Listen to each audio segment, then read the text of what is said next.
Hello everyone, my name is Joni Kalem. I am bringing you a story today through Katashtakam Global and Enlet Kids. This is a story called Og the Giant and the Tailors, and I originally learned it, there's a picture of Og. I originally learned it from this book, The Wonder Child, edited by Howard Schwartz and Barbara Rush. So, we will begin. Og the Giant was no stranger to both being famous and being infamous, and he knew that reputations could change awfully quickly. See, Og was originally super famous because he was the giant who had helped at the time of the Great Flood and made sure that Noah and Naamah's ark was filled with the right animals and that all the animals knew to get there. And then when the flood got so deep that even Og the giant was about to go under the water, Noah and Naamah had helped him up onto the ark, and he had floated away to safety with them. And all that time he was beloved and everyone respected him.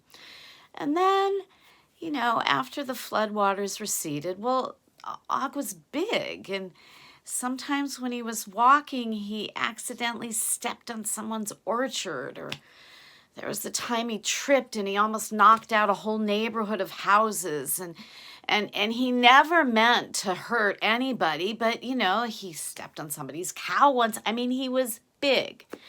And people started to get really angry at him and yell at him that he was not careful and he did these things on purpose. And Og didn't. So he took himself off to a nice, quiet rainforest near the equator, and that's where he stayed for thousands of years. And people kind of forgot about him, and they forgot about giants in general. Now, for some reason, a couple centuries ago, Og woke up one day and he decided he wanted to go exploring. He'd just been hanging out in this one little rainforest for thousands of years by now, but he wanted to go exploring. And Og had one friend, Seppi the bird, and Seppi flew all over the world, and then she would come back to the rainforest and she would tell Og all her stories, and he loved her stories so much, and he thought he wanted to go visit northern Poland. And Seppi kind of heard him thinking out loud, and she said, "Northern Poland? Why northern Poland?" And Og said, "I don't know. Your stories make it sound beautiful. I'd really like to go see what's going on there." And Seppi said, "All right, well, you know what, Og, I'm going to let them know you're coming." And so Seppi took off flying. And as she was flying, she was singing, "Og the giant's coming, oh yeah. He'll be here in a week, oh yeah. Og the giant's coming, Og the giant's coming, Og the giant's coming, oh yeah." Now, as Seppi was flying along and singing her song, she looked down below and she could see that people were coming out of their houses, and they were pointing up in the sky at her, and then they were looking at each other, and they were holding their heads, and they were running inside the houses, and Seppi was kind of surprised that they were looking like that. But then she thought, maybe they're preparing a feast for Og. Oh, that's so sweet. And she kept on flying further north. And of course, as she was flying further north, it was getting colder. And Seppi thought, oh, she better change her song a little bit. And she sang, "Og the giant's coming, oh yeah. He's gonna need a coat, oh yeah. Og the giant's coming in a week, and he's gonna need a coat, oh yeah. So I better find a tailor, oh yeah. I better find a tailor, oh yeah. 'Cause Og the giant's coming, he's coming in a week, and he's gonna need a coat, oh yeah." Well, Seppi got closer to this village, and she landed down on the roof of a house, and a woman came running outside the house, and she looked very frightened, and she said, Did you say you needed a tailor?" And CP said, yes, because my friend Og the Giant's coming and he's not used to the cold and he's going to need a coat. And do you know where a tailor lives? And the woman pointed up the road and she said, up there at that yellow house. That's the tailor's house. And CP said, thank you so much. And the woman didn't even stop to say you're welcome. She just ran back inside the house and slammed the door. And CP thought, that's kind of odd. And she flew over to that yellow house that the woman had pointed out, and she landed on the roof, and she started singing her song. Og the Giant's coming in, and we gonna need a coat, gotta find a tailor. And a man came running out of the house with a measuring tape around his neck and pins and needles in his vest and scissors in his vest pocket. And he said, did you say you needed a tailor? And CP said, yes, I do. Are you a tailor? And he nodded and he said, yes. My name is Herschel the tailor. And what can I do for you? You said something about your friend Og the Giant? And CP said, yes, Og is coming. It's the first time he's been out of the rainforest in thousands of years. And he wanted to come to northern Poland. I don't know why, but he wanted to come. But he's not used to the cold. And Og is like, you see that biggest tree over there at the side of your village? That's how big Og is. And he'll be here in a week. So thank you so much for getting that coat ready for him. And Herschel said, but I can't make a coat that big in a week. It'll take me a year. Tell him to come back in a year. And CP said, oh, no, he's already on his way. You can do it, no problem. And CP took off flying back south to greet Og and let him know that she thought there was going to be some feasts for him on the way and he was going to have a coat. And she just wanted to let him know that people were excited about him coming. And she flew off and Herschel was like, wait. But CP didn't wait. So Herschel went into a full-blown panic, and he went running through the streets of the village, banging on all the doors. Emergency meeting right now in the town square. And everybody came pouring out of their houses, and they met Herschel down in the town square. Well, Herschel starts explaining. Og the Giant, this bird, she tells him he's as big as that tree over there, and he's coming in a week, and he's expecting a coat, and if he doesn't get the coat, he's probably going to destroy the village, and there's no way Herschel can make that coat in a week. And since he's going to destroy the village, it's not just Herschel's problem, but it's the whole village's problem. And everybody starts tearing at their hair and moaning, what will we do? What will we do? And until they all hear, shh. Everyone, calm down.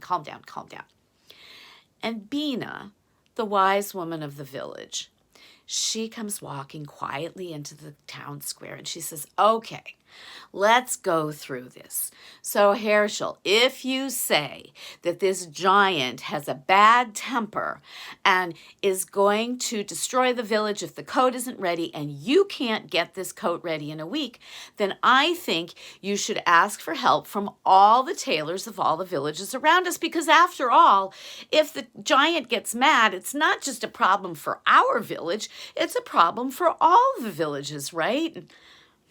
Herschel said, well, yeah, that's true. And he wasn't super enthusiastic about this idea because in the past, any time that the tailors from the surrounding villages had tried to do something together, it had never worked out well. They were kind of a competitive, egotistical bunch, and it had just never worked out. But Herschel realized Bina was right. There was no other choice. And so he said, all right, let's send out messengers and get all those tailors here as quickly as possible. And right away, within an hour, tailors started arriving in the village, all carrying big stacks of fabric with their measuring tapes around their necks and pins and needles in their vests and scissors in their pockets. And they all gathered in the town square, and Herschel explained what the situation was, and he pointed at the big tree at the side of the village, and much to his surprise, everybody got straight to work. They knew how serious this was. So they're working. And 5 days go by and they're working. They have not stopped at all. The villagers have been bringing them food and drinks so they can just keep on going, and they're working. Each one of them is working on a piece of the coat as big as 10 blankets.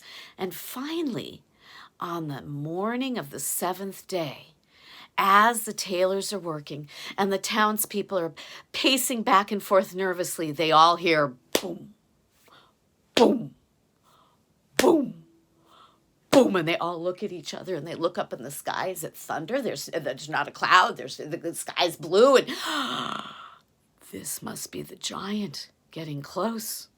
Oh no. And they hear those footsteps, and the whole earth is rumbling and rolling and shaking. And Herschel says, no time to lose. Everybody bring your pieces of this coat to that big meadow over by the village. And they all come running over to the big meadow with their pieces.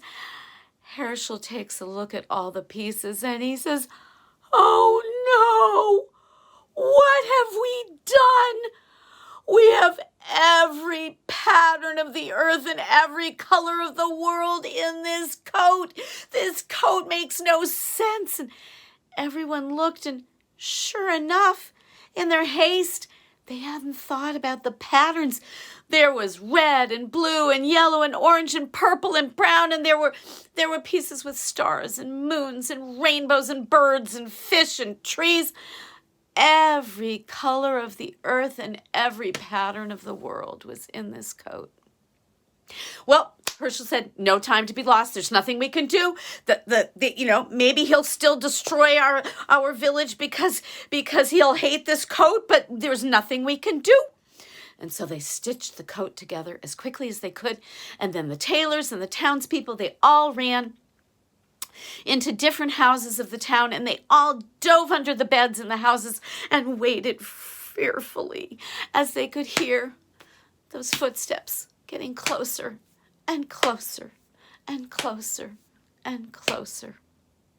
Well, as Og was getting closer and closer to the village, he was being more and more careful, because the last thing he wanted was to step on someone's house again, or knock out someone's garden, or take out their hay harvest, or whatever, all those things he used to do. And it was hard because the village was a little more crowded than it had been thousands of years ago. So he was stepping very carefully. And as he was stepping, he was talking to himself, and he was saying, now, Og, you be careful. Watch out for those bushes. Ooh, watch out for those apple trees. Don't step on that person's barn. Goodness gracious, Og, be careful. And the tailors and the villagers, they could hear him talking to himself, and they were a little puzzled, because if he was such an angry person who might destroy their village, why was he being so careful not to step on anything and crush it? That didn't make any sense. But they still braced themselves, because they were sure when he saw the coat he was going to be angry. And then sure enough, they heard it. Ah! But then the next thing they heard was, it's beautiful. Oh my goodness, what a beautiful coat. It has every color of the earth and every pattern of the world that I have seen on my trip here. Oh, it is so wonderful. And the tailors and the townspeople all looked at each other under the beds, really confused. And then they could hear the giant putting on the coat. And oh, it's so warm. Oh, it's so wonderful. And oh, but my hands are still cold. And the tailors and the townspeople all looked at each other under the beds and said, well, the bird hadn't said anything about gloves. And Og said, I guess Tsipi didn't remember about gloves, but oh, you've got such nice pockets here. Oh, and then Og noticed that one pocket was a triangle and one pocket was a square. And then he noticed that one side of the collar was pointy and the other side was round. And then he noticed that the top of the coat had buttons on the right side, and then the middle had buttons on the left side, and then the bottom had buttons again on the right side. And really, truly every color of the earth and every pattern of the world. And oh, it was just so beautiful. And they could hear Og sit down boom, carefully, and they realized he was leaning up against that big tree that had been their measurement for how big he was. And he yelled out, "Oh, this is so wonderful. Thank you, thank you, thank you." And then they heard shh. They realized that Og had fallen asleep with probably his hands in his pockets, but they didn't come out yet to see anything. No, and then they heard Og wake up and stretch, and then they heard Og call out, "Well, Tsipi said that you were making a feast for me." And everybody looked at themselves. A feast? What? Well, we never said anything about a feast. And Og said, "But it's okay, forget about it. I'm so cold. I think I'm gonna go back to my rainforest, and maybe I'll come visit you in the summer. Maybe that might be a better time. But thank you again for your coat. Oh, I love it so much, and I'm so happy that you're not mad at me anymore." And with that, the townspeople and the tailors hiding under the beds heard Og stand up, and they heard his feet going back down south, and they heard him talking to himself as he went. "Watch out for that apple tree. You almost got that garden now, Og, you be careful." And they could hear him talking to himself clear over the horizon. Now, Og the giant learned from this episode that, reputations could go from good to bad, maybe to good again. And what did the tailors and the townspeople learn? Well, they learned that just because you'd never seen something before didn't mean you had to be afraid of it. And just because something was scary didn't mean you had to make up all these extra stories about it, about destroying the village, because Herschel realized Tsipi had never actually said anything about that. And maybe they could actually work together because they had made this amazing coat in a week without bickering or fighting with each other. And maybe it was beautiful to have a coat that had every color of the earth and every pattern of the world. And that is the story of Og the giant and the tailors of northern Poland.